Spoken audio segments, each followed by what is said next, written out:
Wel, i ni ddarllen datguddiad 3, nid y darlleniad ar gyfer y testyn, ond fel arweiniad i weddi. Jyst am ddarllen datguddiad 3, 14 i 22. A felly bych chi'n gyfarwydd â y llythyrau sydd yn cael ei danfon allan i'r eglwysi yn datguddiad.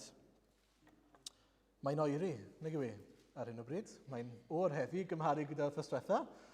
A yn yr llythyr yma at Laodicea, mae yr arglwydd yn siarad gyda nhw ac yn ymdrin nid o'i tymheredd corfforol nhw, ond tymheredd ysbrydol eu calonnau nhw.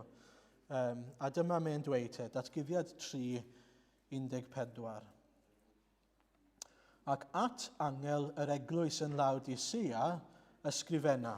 Dyma y mae'r amen, y tyst ffyddlon a gwir, a dechreuad creadigaeth Duw yn ei ddweud. Gwn am dy weithredoedd, nid oet nag yn oer nac yn boeth. Gwyn fyd na fyddet yn oer nac yn boeth. Felly gan mai cleiar ydwyt, heb fod nac yn boeth nac yn oer, fydd boeraf allan am gennau. Dweud yr wyt, rwy'n gyfoethog ac wedi casglu golyd, ac nid oes arnaf eisiau dim. Ac ni wyddost mae gwrthrych trienni a thosturi ydwyt, yn dlawd, yn ddall ac yn oeth. Felly, cynghoraf di i brynu gen i fi air wedi ei buro drwy dan, i ti ddod yn gyfoethog. A dillad gwyn i'w wisgo, i guddio gwarth dy noethni, ac eli i uro dy lygaid, i ti gael gweld. Yr wyf fi'n cyryddu ac yn disgyblu yr rhai a garaf, y rhai fi'n ei caru. Bydd selog felly ac edif ar ha. Wele, yr wyf yn sefyll wrth y drws ac yn curo. Os clyw rhywun fy llais ac agor y drws, do fi mewn ato, a bydd y ddau ohonom yn cydfwyta gyda'n gilydd. I'r sawl sy'n gorchfygu yr hof yr hawl i eistedd gyda mi ar fy ngorsedd, megis y gorchfygau sinau, ac yr eisteddais gyda'n tad ar ei orsedd ef. Y sawl sydd â chlustiau ganddo, gwrandawed beth y mae'r ysbryd yn ei ddweud wrth yr eglwysi. Nawn ni weddio gyda'n gilydd.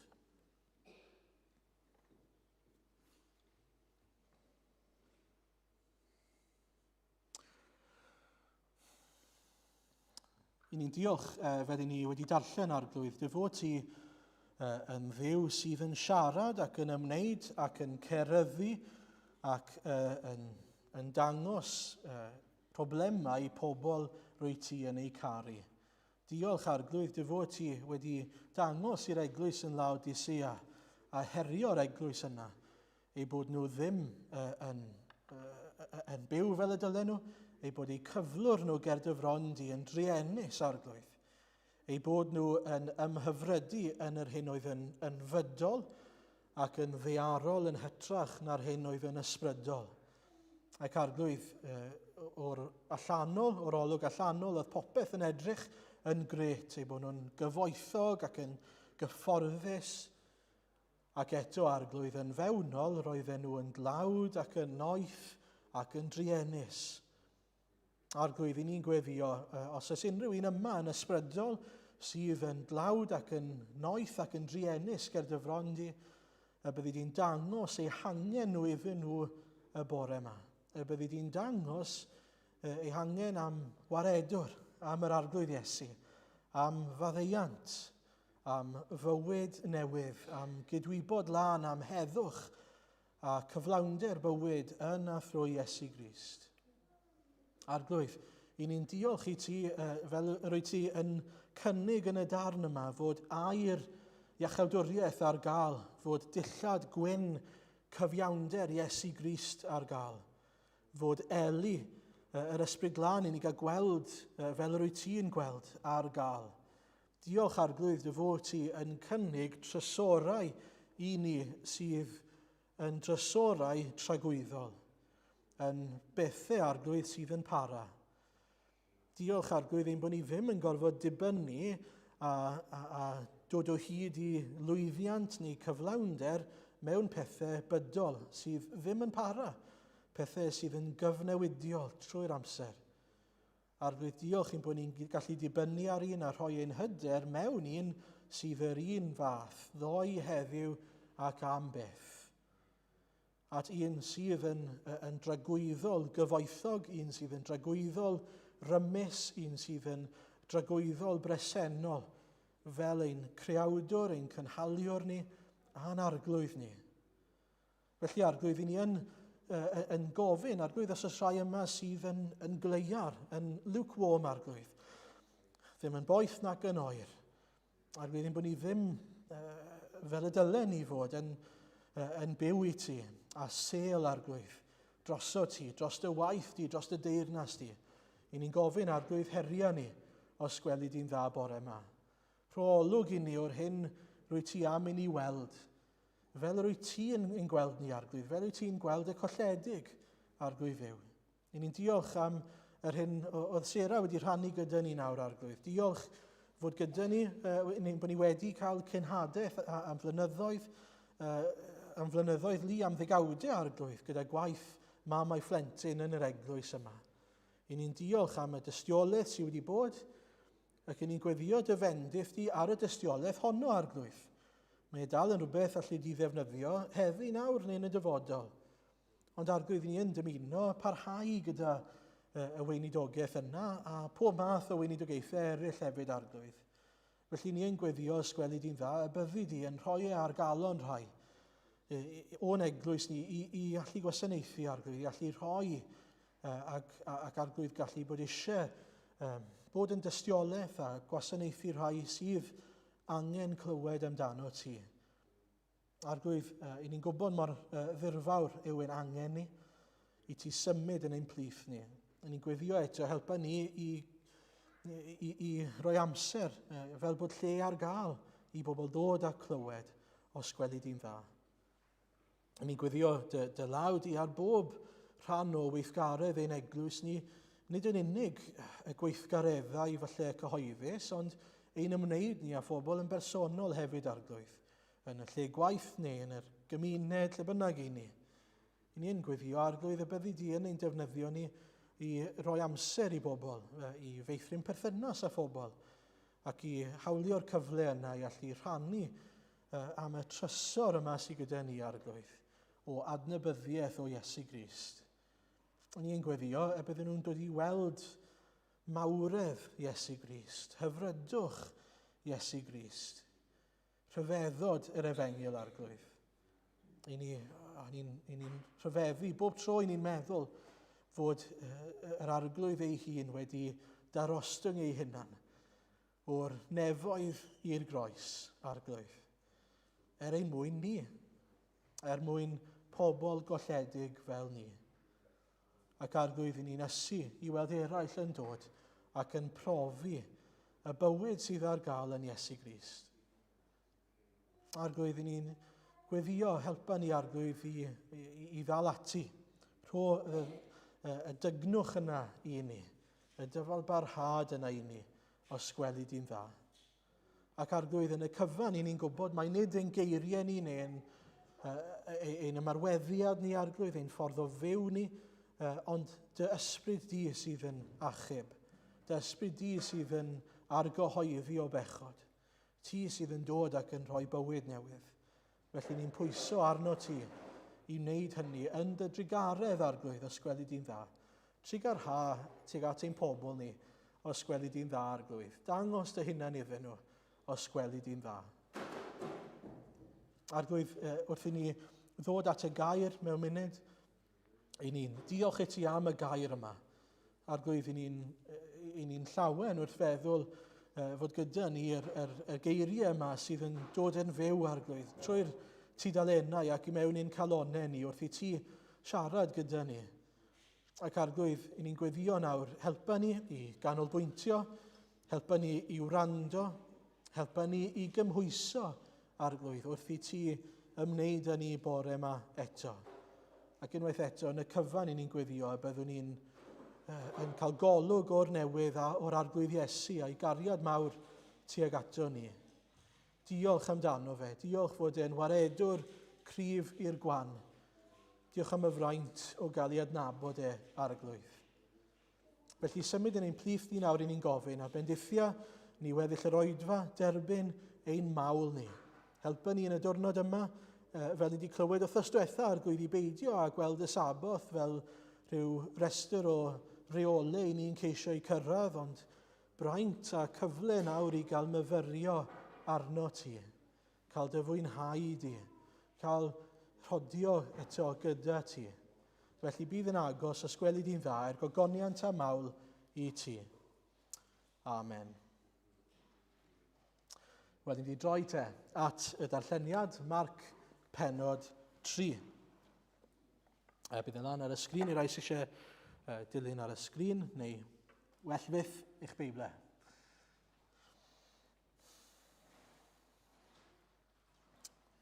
Darllen Marc 3, adnod 7 i 19.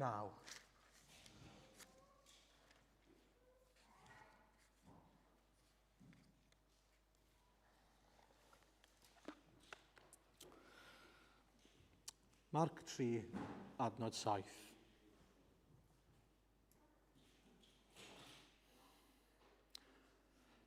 Aeth Iesu ymaith gyda'i ddisgyblion i lan y môr, ac fe ddilynodd tyrfa fawr o Galilea, ac o Judea a Jerusalem, o Idumea a tu hwnt i'r Iorddonen, a chylch Tyrus a Sidon.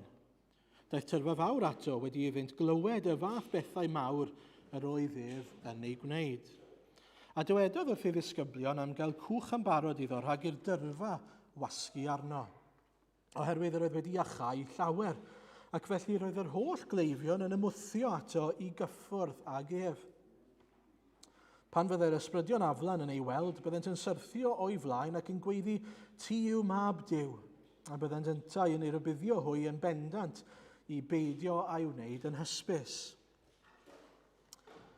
Aeth i fyny i'r mynydd, a galwodd ato y rhai a fynnau ef, ac eithant ato. Penododd 12, mwyn iddynt fod gydag ac mwyn ei hanfon hwy i bregethu, ac i feddu awdurdod i fwrw allan gythreiliaid. Felly y penododd 12, ac ar Simon rhoi sy'r enw Pedr, ac yna Iago fab Zebedeus, ac Ioan brawd Iago, a rhoes arnynt hwy yr enw Boanerges, hynny yw meibion y daran. Chi enw cwl, Boanerges, meibion y daran. Ac Andreas a Philip a Bartholomeus a Matthew a Thomas a Iago fab Alfeus a Thadeus a Simon y Selot a Judas Iscariot, yr un a'i bradychodd ef. Rwy'n ni'n gwyddio bendith Duw ar ei air i ni eto bore yma. Jyst i'n atgoffa ni o rai pethau o'r wythnosau sydd wedi bod. Chi'n cofio nawr mae pethau yn twymo lan o ran ymwneud Iesu yn enwedig gyda'r Pharisëaid.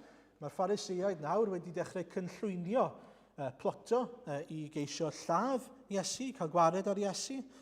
Dyn nhw ddim yn hoffi bod e'n fygythiad i rheolau nhw ac yn y blaen, a beth o'n i'n darllen wrthnos diwetha. Mae pobl hefyd, ni'n mynd i weld heddi yr un peth, wedi bod yn dod at Iesu. Mae tyrfaoedd mawr yn heidio at Iesu. Mae Iesu wedi bod yn dangos i ni pwy yw e. Pwy yw e fel arglwydd, fel Duw. Nid yn unig fel un sy'n gallu iachau yn gorfforol, ond fel un sy'n gallu iachau yn ysbrydol. Ac eto, beth ni'n gweld, dro ar ôl tro, fod pobl yn dod nôl, nid am faddeuant pechodau am ryw reswm, ond am iachad. Dyna beth mae pawb eisiau. Byddwn ni'n gweld hynny eto heddi.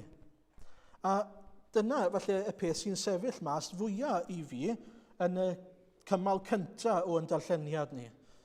Chi'n sylwi bod y cleifion i gyd yn gwasgu ar Iesu jyst mwyn gallu cyffwrdd ag e. Jyst mwyn gallu cyffwrdd ag e, oherwydd yn ei drigaredd mae Iesu yn iachau. Mae yna hanes yn dos am y wraig oedd gyda gweidlif, a mae hi yn mynd ac yn cyffwrdd a dillledyn Iesu ac yn cael ei achau. A mae'n debyg fod hynny yn rhywbeth oedd ddim yn exclusif i y wraig yna, ond yn rhywbeth byddai'n digwydd yn aml. Nid fod wedi cael ei gofnodi, ond mae haneswyr a commentators yn sôn am y peth yn aml iawn. Ac felly beth i ni'n gweld yw fod pobl yn heidio at Iesu am un peth, iachad corfforol. Ond ar yr un pryd, beth yw prif gonsern Iesu? Beth mae'n poeni amdano'n fwy na dim byd arall? Eneidiau pobl. Eneidiau, nid corff, enaid. Nawr, mae'n anodd gwahanu'r ddau mewn un ystyr, ac eto mae Iesu'n gwneud y gwahaniad yna yn eitha aml yn y Beibl. Mae'n ddoniol, mae'n ironig, mae pobl yn yr un ffordd heddi fi'n credu. Eu concern mwyaf nhw yw eu iechyd corfforol nhw. Mae'n cymdeithas ni yn gwneud ei gorau glas i geisio byw mor hir am nhw'n gallu. I geisio gwella a gwella mor hir am nhw'n gallu. Ac eto, i ni'n gwybod beth yw'r pen draw, allwn ni ddim byw am byth. Ac felly, pam rhoi gymaint o bwys ar y corff? Mae pobl yn dod ac yn gofyn am rhywbeth sydd yn short-term fix, sydd ddim yn trwsio'r broblem mewn gwirionedd, yn lle dod am y peth yma mae Iesu'n gallu cynnig sydd yn trawsnewid am dragwyddoldeb, sydd yn rhoi bywyd go iawn. A sa'n gwybod amdano chi, ond wrth i fi ddarllen, mae'n ei rywun yn drist i feddwl fod y Meseia o flaen y tyrfaoedd enfawr yma, mae'n cynnig y peth mae iddyn nhw, ni wedi bod yn gweld nag ni yn y penodau diwetha. Y dyn wedi barlysu yn dod, y beth mae Iesu'n ei, mae'n dweud, maddeuwyd dy bechodau. Dyna beth sy'n angen arno fe. Ac wedyn yn ei drigaredd, mwyn i chi gael gweld bod fi'n Feseia, ac yn fab Duw, cod a dyfatras a cerdda mas. Ond yn y penodau diwethaf, ni wedi bod yn gweld mae Iesu yn dymuno maddau pechodau. Na beth mae'n moyn. Mae eisiau fod pobl yn byw am byth. Mae eisiau cymdeithas gyda nhw. Mae eisiau, fel yn datguddiad, mae eisiau cydfwyta gyda nhw. Mae Duw wedi'n creu ni mwyn ein adnabod ni. A dyna yw bwriad Iesu. Ac eto mae'r bobl yma'n dod ac yn gofyn am rhywbeth, mae'n rhyfeddol i fi. Ac eto ni'n gwybod dallineb dyn yw e. Dallineb pobl. Yr un dallineb ac sydd o'n cwmpas ni heddi. Unwaith chi'n gweld, chi'n edrych ar bobl eraill a chi'n meddwl, siwt nag nhw'n gallu gweld e? Siwt nag nhw'n gallu gweld yr efengil? Rhyfeddod yr efengil, rhyfeddod Iesu Grist, a'i rime, a'i allu fe, a'i gariad e, a'i ras e. Ond mae fel trial dweud wrth rhywun dall, siwt nag ti'n gallu gweld popeth o gwmpas i? Yr holl hyfrydwch natur a pan bod ti'n bod mor dwp? Pointless, nag yw e, maen nhw'n ddall. Nawr dyma beth byddwn ni wrth y modd os byddwn ni'n cael golwg arno heddi. Concern yr arglwydd yw eneidiau. Dyna'i unig brif gonsernau. A dyna ddyle fod ein concern mwyaf ni. Eneidiau coll. Pobl sydd yn wyneb i uffern a sydd angen achubiaeth. Pobl sydd ar fin marw, a ni ddim yn gwybod pryd mae pobl yn mynd i farw, wrth gwrs, a ni'n gwybod mae bywyd yn mynd fel na, nag yw e. Beth i ni yn gwybod yw mae dau opsiwn, marwolaeth, uffern, tragwyddoldeb neu hynny. Dyna'r opsiwn, tragwyddoldeb neu hynny. A chi'n gwybod, fi'n credu bod e'n deg dweud gyda ni, yn enwedig yn ein cymdeithas ni, i ni'n gallu bod yn lligoer fel yr rhain yn datguddiad yn Laodicea. Pam? Oherwydd mae cymaint o bethau gyda ni yn hunain, a mae cymaint o bethau gyda pobl eraill, i ni'n edrych yn fydol ar y byd. I ni'n edrych ac yn gweld, mae gyda nhw'r golyd, mae gyda nhw'r cyfoeth, mae gyda nhw'r cyfan. Ond mae problem yn dos e. Dyw'r pethau na ddim yn para. Dyw'r pethau na ddim yn arwydd o iechyd mewnol, ysbrydol. A dyma, chi'n meddwl nawr am rhywun sydd yn torri asgwrn yn ei corff nhw.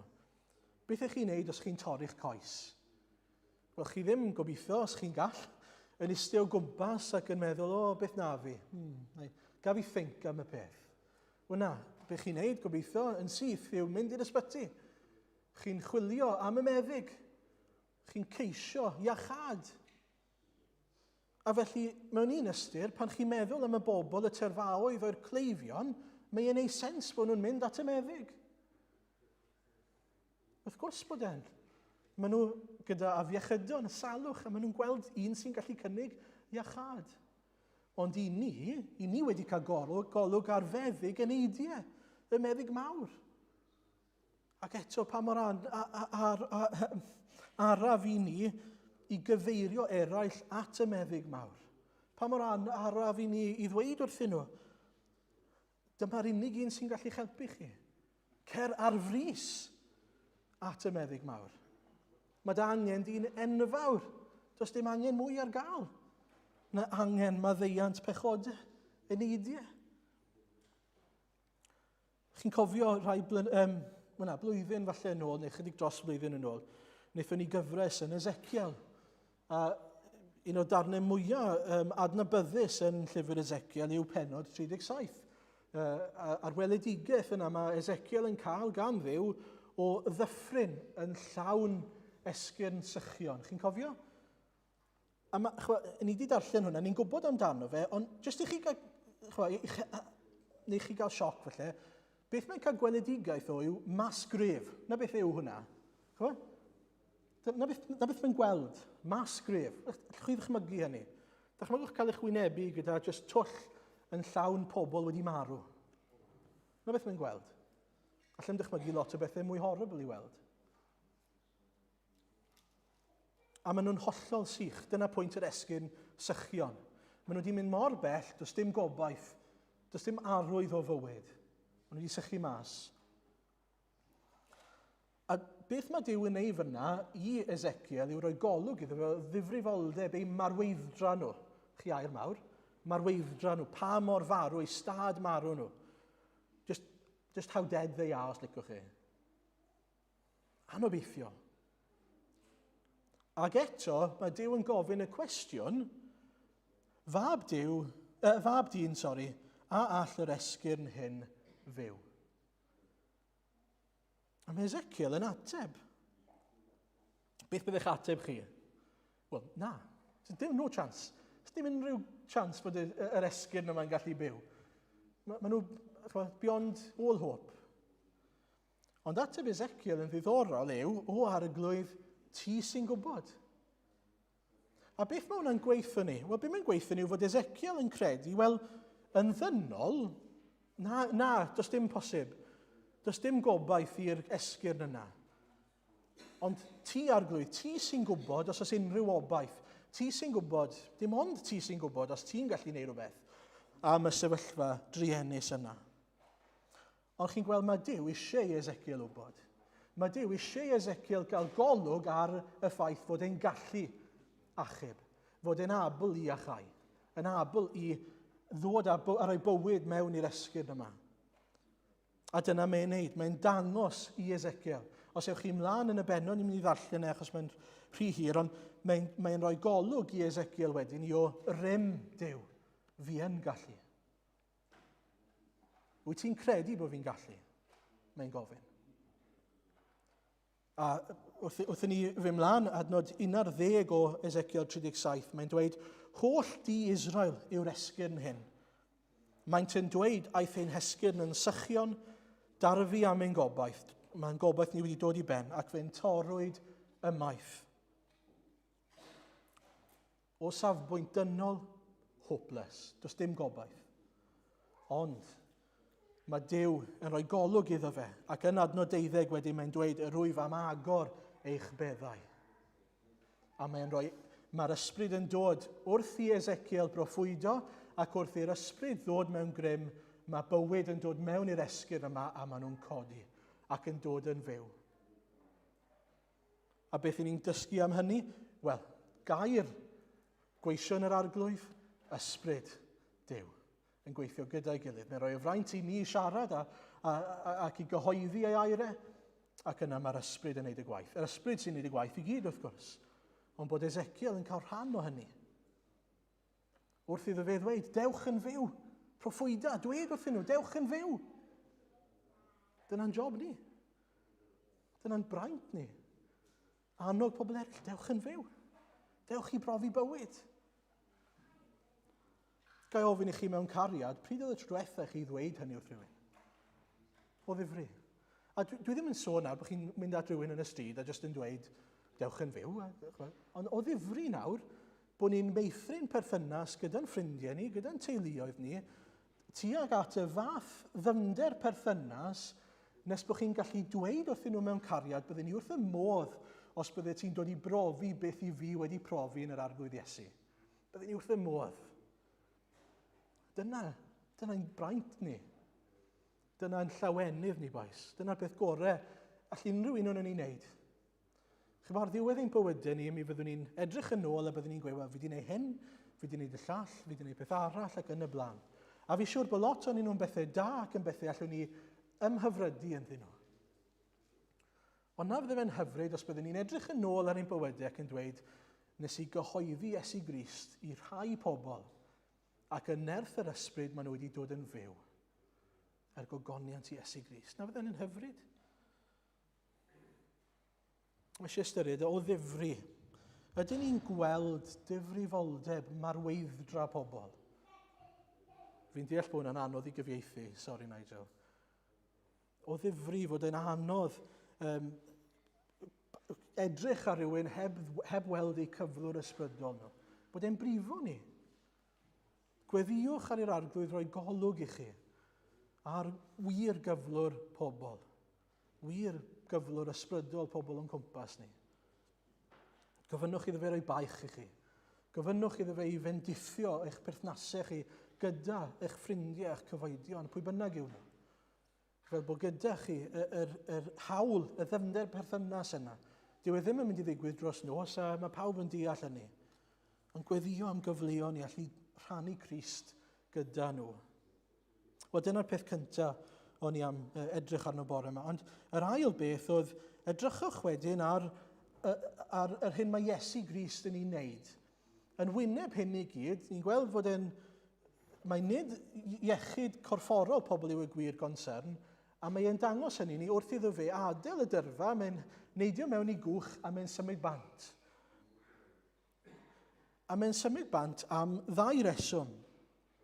Yn gyntaf, mae'n dweud wrthyn ni adnod 13 ac 14, mae'n symud bant mwyn galw ei bobl ato fe ei hunan. Aeth i fyny i'r mynydd, a galwodd ato yr rhai a fynnau ef, a deithant ato. Penododd 12 mwyn iddynt fod gydag e. Sylwch, mae'r bobl i ddechrau yn hand-picked. Pobl mae e wedi dewis i dderbyn y fraint o fod be? Yn ei gwmni fe. Yn ei gwmni fe. I gael ei adnabod e. I gael ei fwynhau e. A dyna beth yw ein braint ni fel Cristnogion, cael adnabod Iesu Grist. Cael bod yng nghwmni Iesu Grist. I ni wedi canu pa le pa fodd ddechreuaf. Yn y bennill ola, eto, sori Nigel, yn gorfod cyfieithu hyn, o diolch am gyfryngwr, gwaredwr cryf i'r gwan, o am gael ei adnabod fy mhriod i am rhan. Ych chi fraint yw e, bod ni'n gallu dweud fi'n adnabod Iesu Grist.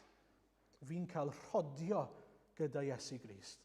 Fi wrth y modd yn yr Hen Testament, dyma yn aml sydd chi'n gwybod bod rhywun yn caru'r arglwydd neu ddim, mae'n dweud am bobl fel Noa ac Enoch, o'n nhw'n rhodio gyda Duw. Cerdded gyda Duw. Perthynas gyda. Ac o'n nhw'n cerdded gyda Duw. A dyna fwriad yr arglwydd i ni ac i eraill, wrth gwrs, bod ni'n cael dod a profi yr arglwydd. Profi adnabyddiaeth o Iesu Grist.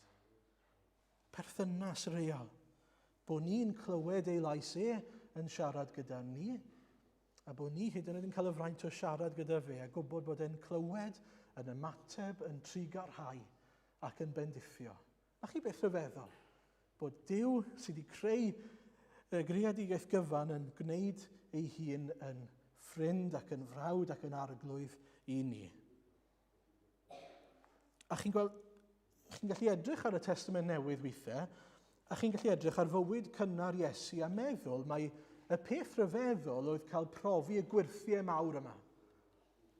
Y fraint fwyaf byddai'r disgyblion wedi cael yw yn union beth i ni'n darllen amdano nawr. Cael bod gyda Iesu Grist. Cael dod i adnabod Iesu. Duw yn eu plith nhw. A dyna beth sydd gyda ni sydd yn eiddo Iesu Grist. Bod ni'n cael ymwneud â Iesu drwy'r dydd, bob dydd, cael cerdded gyda Iesu drwy ein bywydau ni. Mae'n dechrau, wrth gwrs, gyda'r Efengyl, yn dechrau gyda deall ein cyflwr ni, deall ein bod ni ar wahân i Dduw, heb Dduw, ac heb obaith yn y byd, fel mae'n dweud yn Effesiau 2. Ond wrth i ni ddod a cydnabod ein cyflwr a cydnabod gras Iesu Grist yn marw dros ein pechodau ni, mae'n agor y drws. Mae'r llinell ar agor nawr, mae cysylltiad, mae undod gyda ni, gyda Iesu Grist. I ni yn gangen, yn sownd i'r wir wynwydden. A na chi beth bendigedig yw hynny. A mae rhaid i fi ofyn y cwestiwn yn fan hyn, yr her gyntaf ynglyn â hyn yw, wel, ydych chi yn adnabod Iesu Grist?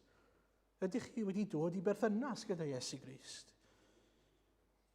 Nid jyst credu y modolaeth Iesu Grist, mae hwnna'n un peth, mae'n ddechrau, ond nid dyna beth mae'r arglwydd yn cynnig i ni yn yr Efengyl.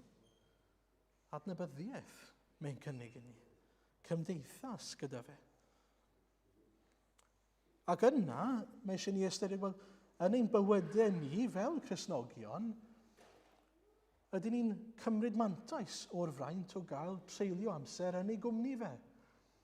A mae yna weithiau, pethau da, pethau ni'n meddwl sydd yn dda ac yn well, i ni'n treulio amser yn gwneud y pethau yna yn lle treulio amser gyda ein arglwydd Iesu. Oedd rhywun wedi sôn yn un o'r astudiaethau wythnos yma am Martha a Mair. Oedd Martha wrth i'n fysi yn gwasanaethu ac yn gwneud pob math o bethau. A be mae Iesu'n dweud? Dewisiodd Mair y peth gorau. Beth oedd y peth gorau? Eistedd wrth draed Iesu Grist. Ac i ni, beth yw ystyr hynny? Eistedd o dan y gair. Gallwn ni ddigwydd mewn pob math o ffyrdd. Ond gallwn ni dreulio lot o amser yn meddwl bod ni'n gwasanaethu'r arglwydd, a bod ni falle hyd yn oed ddim yn ei adnabod e. Yn bwysig iawn bod ni'n gofyn y cwestiwn, ydw i wedi dod a plygu glin ger bron yr arglwydd? Ydw i'n treulio amser wedyn drwy fy mywyd yn myfyrio ar air Duw, ar yr arglwydd, yn gofyn iddo fe siarad gyda fi? Sym disgwyl bod chi'n mynd i glywed llais yr arglwydd os nag ych chi yn rhoi lle iddo fe siarad â chi? Dychmygwch os byddech chi mewn stafell gyda lot o bobl a bod earplugs mewn dy chi. A chi'n edrych arno, pam nag ti'n siarad gyda fi? Pam nag fi'n clywed y lais di? Mae'n syml, mae'r earplugs mewn. Sym rhyfedd bod chi'n methu clywed. Os i ni'n llenwi'n bywydau ni neu'n clustio ni yn yr cyd-destun yna, gyda pob math o bethau bydol, i ni ddim yn rhoi lle i'r arglwydd, i glywed yr arglwydd, yn siarad gyda ni. Trwy ei air, yn ei air, trwy ei eglwys, hyd yn oed, trwy ei ysbryd. Ac felly mae'n bwysig bod ni'n rhoi lle i'r arglwydd i siarad gyda ni. A o ran gwasanaethu a clywed, mae eisiau ffindio balans wrth gwrs. Mae'r arglwydd wedi'n galw ni i wasanaeth, a byddwn ni'n gweld hynny mewn munud. Ond y peth pwysig yw bod ni'n sylweddoli mae adnabod yr arglwydd a meithrin ein perthynas ni gyda'r arglwydd yw ein blaenoriaeth ni. Dyna sy'n dod gyntaf. A mae hwnna'n dod â ni at yr ail beth te. Yr ail beth mae Iesu'n ei wneud, nid yn unig eisiau treulio amser yn ei cwmni nhw, ond mae e yn paratoi ei bobl i'w wasanaethu fe. A dyna, o'n i'n sôn am y gwasanaeth yma. Edrychwch ar adnod 14 ac 15.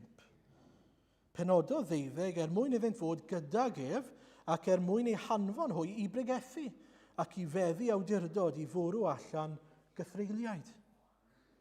A felly beth ni'n gweld yw fod Iesu yn hyfforddi a paratoi y disgyblion yma mwyn iddyn nhw allu dal ati a parhau gyda gwaith a gweinidogaeth Iesu Grist. Mae Iesu yn ei ddoethineb wedi trefnu bod yn mynd i esgyn yn ôl i'r nefoedd. A byddwn ni'n gweld pam mewn munud a mwyn paratoi lle i ni. Ond gan fod yn gadael i wneud gwaith gwahanol, mae nawr yn rhoi cyfrifoldeb y gwaith yna i'w ddisgyblion. Mewn geiriau eraill i chi a fi. Pregethu. Ac eto, fel fi wedi gweud o'r blaen, nid pregethu yw beth i fi yn wneud yn unig. Pregethu yw, yn y cyd-destun yma, cerwg somau, cyhoeddi. Cyhoeddi yw ystyr y gair. Ein bod ni yn dweud am yr arglwydd Iesu. A na chi fraint sydd gyda ni, yw dweud. Fi'n adnabod y meddyg mawr, yr arglwydd yw fy migael, nid oes eisiau arnaf. A gall yr arglwydd fod yn ddigael i chi. A felly, dyna beth ni'n gweld am yr arglwydd, fod e'n paratoi i bobl i wneud y pethau yma. Ond un peth darodd fi wrth astudio am hyn, mae Iesu yn rhoi y cyfrifoldeb i'r bobl mae wedi dewis i fod mewn perthynas gyda fe, i fod gyda ge. Chi'n sylwi, mae rhaid iddyn nhw fod gyda fe mwyn gallu wasanaethu fe. Allwch chi ddim gwasanaethu Iesu heb fod mewn perthynas yn y lle cyntaf ar arglwydd Iesu. Mewn cymundeb gyda ge, mewn undeb a Iesu hyd yn oed. A mae Iesu'n rhybuddio ni o hynny yn Matthew 7. Yn Matthew 7, adnod 21 ymlaen, fi'n siŵr bod chi'n gyfarwydd ar geiriau mewn rhan fwy o'ch chi, nid pawb sy'n dweud wrthyf arglwydd, arglwydd, fydd yn mynd i mewn i deyrnas nefoedd.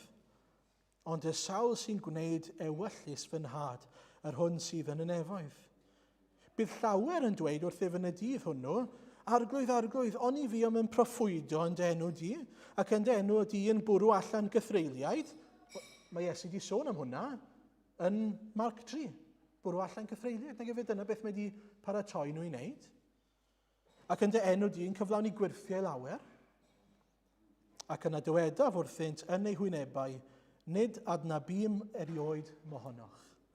Ewch ymaith o ddiwrthyf chi ddrwg weithredwyr. A chi eiriau fel y sobri ni. Dyw gweithredoedd yn golygu dim byd heb fod perthynas. Dyna beth ni'n dysgu fyna. Oherwydd beth mae Iesu'n dweud, dyw e ddim actually'n dadle fod nhw ddim wedi wneud y pethau yna. Dyw e ddim yn dweud wrthyn nhw, naddoch chi ddim, na chi ddim wedi wneud y pethau yna. Beth mae'n dweud wrthyn nhw, sa'n eich adnabod chi. Ac felly, cer o ma. Does dim lle i ti. Bwysig bod ni'n gallu gweld hynny, a gweld mae beth mae'r arglwydd Iesu'n cynnig i ni yn gyntaf ac yn bennaf yr hyn sy'n yn allwedd i agor y drws os liciwch chi, i fyw i Iesu Grist yw yn gyntaf ei adnabod e. Adnabyddiaeth o'r Iesu fel Meseia, fel arglwydd, fel brenin, fel brawd, fel ffrind. A felly dechreuwch yn fyna. Ac oherwydd hynny, trwy hynny, ar ôl hynny, i ni'n gallu gwasanaethu. Fel mae'r disgyblion yn gwasanaethu. Maen nhw'n cael y fraint, a mae'n anhygoel beth mae'r arglwydd yn gwneud. Os chi'n edrych ar fywyd y disgyblion yma, mae e'n cymryd pobl fel Simon Pedr, ni'n clywed am Simon Pedr yn y rhestr, Mr Impulsive, Mr gwybod y cyfan, chi'n gwybod fel oedd Simon Pedr? Ac eto, cymryd Simon Pedr, a chi'n edrych arno fe ar ddiwedd i fywyd, a mae e'n hollol wahanol. A mae'r ffyrdd mae'r arglwydd wedi delio gyda fe, wedi ei foldio fe a'i newid e. Chi wedi darllen llythyrau Pedr? O hollol wahanol. Pam? Oherwydd grym yr arglwydd a'r waith ynddo fe a trwyddo fe. A nag ni eisiau hynny dros ni'n hunan? Ar ôl dod i adnabyddiaeth yr arglwydd a trwy hynny, mae'n ein defnyddio ni mewn ffyrdd rhyfeddol. Mae'n ein newid ni, mae'n ein moldio ni, pob math o bethau. Mae'n rhoi'r gallu i ni hyd yn oed i fwrw allan cythreiliaid. Hynny yw, lle cynt oedd Satan drosto ni, dyw e ddim drosto ni bellach. I ni'n gallu dweud na wrth Satan. I ni'n gallu dweud na i bechod. Na chi fraint yw hynny. Ych chi'n sylweddoli hynny bod chi'n gallu dweud na wrth Satan? Na wrth bechod? A mae pob math o rei eraill yn dos e. Pam dewis Matthew? Ni wedi clywed y Matthew y casgwr trethu, pam dewis un, oedd pawb arall yn meddwl oedd yn aflan, ond oedd ddim eisiau bod yn ei gwmni fe beth bynnag. Mwyn i newid e, mwyn i fendithio fe. Mae'n defnyddio pobl gwan, anigonol, fel chi a fi. Mae'n defnyddio average Joes, falle gallech chi ddweud, fel Iowan, hyd yn oed. Pob math o bobl, y spectrum cyfa, mwyn dangos, dyw e ddim byd ynglyn â beth i ni'n cynnig i'r arglwydd, neu beth i ni'n dod at y ford fel petai. Mae'n ynglyn â, ydyn ni'n fodlon plygu'r arglwydd a gadael iddo fe ddelio gyda ni yn ôl ei fwriadau fe. A felly, fel mae'n dweud yn ail Corinthiau 12, fi'n credu, felly yn llawen i ni'n ymffrostio fwy yn ein gwendidau mwyn i nerth Crist orffwys arnaf. Cyn hynny mae'n dweud, mae'n gwendid y daw fy nerth i'w anterth. Pam pysgotwr, pam casgwr trethu? Wel, dwi ddim ynglyn â beth sydd gyda nhw. Pam chi? Dim oherwydd beth sydd gyda chi i'w gynnig, ond oherwydd fydd yr arglwydd wedi'ch dewis chi, wedi'ch caru chi, ac eisiau'ch adnabod chi. Na chi beth hyfryd. A fi'n mynd i orffen gyda hyn. Yn Iowan 14, mae'r arglwydd yn dweud nag yw e, credwch yn Nuw, peidiwch â gadael i ddim gynhyrfu'ch calon, credwch yn Nuw a chredwch yn o finnau. Yn hi fy nhad y mae llawer o drigfannau. Pena byddai felly a fyddwn ni wedi dweud wrthych fy mod yn mynd i baratoi lle i chi. Felly ni'n gwybod fyna, mae gweinidogaeth Iesu ar y ddeiar wedi dod i ben am reswm, achos fod e wedi esgyn i'r nefoedd i baratoi lle ni, ac i barhau i weithio ar ddeheulawd Duw y Tad. Mae waith ar y ddeiar wedi dod i ben. Ond mae hefyd yn dweud yn adnod 3, ac os a fy pharatoi lle i chi, fe ddo fy nôl, a'ch cymryd chi ata fi fy hun, mwyn i chithau fod lle y rwy fi. Yn y catechisms sydd i gael, mae'r cwestiwn cyntaf mwy neu lai fel arfer yr un peth, what is the chief end of man? Chi'n gwybod yr ateb? Dau beth. To glorify God and to enjoy him forever. Mwynhewch yr arglwydd. Gogoneddwch yr arglwydd. Adnabyddwch yr arglwydd. Ac yna, gadewch i'r arglwydd eich defnyddio chi, fel mae e'n dymuno wrth i ni blygu i'w ewyllus e ac i'w awdurdod e. Gogoniant i'w enw. Amen.